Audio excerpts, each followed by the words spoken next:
क्या 2027 में वाराणसी से उठने वाली सियासी आंधी पूरे उत्तर प्रदेश का खेल बदल देगी? क्या प्रधानमंत्री नरेंद्र मोदी का सबसे मजबूत किला पहली बार सच में चुनौती के घेरे में है, या फिर असली खतरा बीजेपी को नहीं बल्कि अखिलेश यादव के पीडीए यानी पिछड़ा दलित अल्पसंख्यक फॉर्मूले को है? और सबसे बड़ा सवाल, क्या असदुद्दीन ओवैसी की एंट्री वाराणसी में किंग मेकर बनेगी या गेम स्पॉइलर? यही वो सवाल है जो आज उत्तर प्रदेश की राजनीति को झकझोर रहे हैं। नमस्कार, मैं चंदन भारद्वाज और आपका एक बार फिर से बेहद स्वागत है हमारे चैनल आर्या न्यूज नेटवर्क पर। और आज हम इन्हीं तमाम सवालों के जवाब तलाशने की कोशिश करेंगे, तो वीडियो को अंत तक जरूर देखें।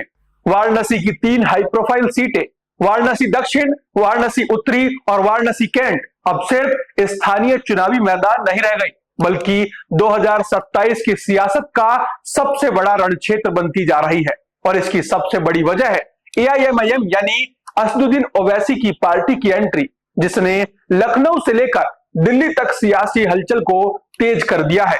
अब तक वाराणसी को बीजेपी का अभेद किला माना जाता रहा है, जहां नरेंद्र मोदी की मौजूदगी और संगठन की ताकत ने विपक्ष को बार बार कमजोर साबित किया है। लेकिन इस बार समीकरण थोड़ा अलग दिख रहा है, क्योंकि मुकाबला सिर्फ बीजेपी बनाम सपा या कांग्रेस का नहीं बल्कि एक नए खिलाड़ी की एंट्री से और भी जटिल हो गया है। ओवैसी की रणनीति साफ मानी जाती रही है, उन सीटों पर फोकस करना जहां मुस्लिम वोट निर्णायक भूमिका निभाते हैं।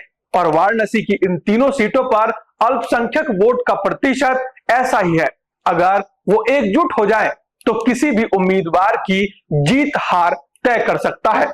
लेकिन असली ट्विस्ट यही है, क्योंकि अगर एआईएमआईएम इन वोटों में सेंध लगाती है तो सबसे ज्यादा नुकसान किसे होगा, बीजेपी को या समाजवादी पार्टी को? राजनीतिक विश्लेषकों का मानना है कि सीधा असर अखिलेश यादव के पीडीए फॉर्मूले पर पड़ सकता है, क्योंकि यह फॉर्मूला ही इस बात पर टिका है कि पिछड़े, दलित और अल्पसंख्यक वोट एक साथ आए। लेकिन अगर अल्पसंख्यक वोट बंट जाता है तो पूरा गणित बिगड़ सकता है।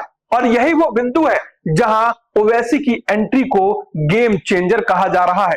दूसरी तरफ बीजेपी के लिए यह स्थिति दोहरी तलवार जैसी है। एक तरफ अगर विपक्षी वोट बढ़ते हैं तो उससे सीधा फायदा मिल सकता है, लेकिन दूसरी तरफ अगर एआईएमआईएम की मौजूदगी से ध्रुवीकरण बढ़ता है तो ये चुनाव और भी अप्रत्याशित हो सकता है। वाराणसी की राजनीति हमेशा से प्रतीकात्मक रही है, क्योंकि यह सिर्फ एक शहर नहीं बल्कि एक राजनीतिक संदेश भी है।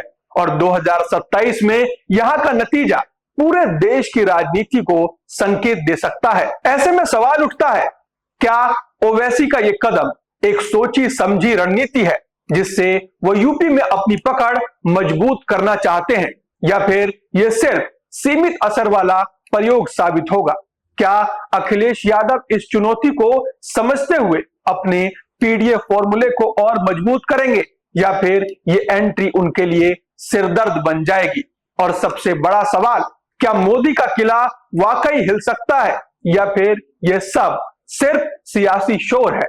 फिलहाल इतना तय है कि वाराणसी की इन तीनों सीटों पर होने वाली लड़ाई सिर्फ सीट जीतने की नहीं बल्कि पूरे राजनीतिक नैरेटिव को सेट करने की होगी। और यही कारण है कि हर पार्टी अपनी पूरी ताकत झोंकने की तैयारी में है, क्योंकि जो वाराणसी जीतेगा वही 2027 की कहानी लिखने का दावा करेगा।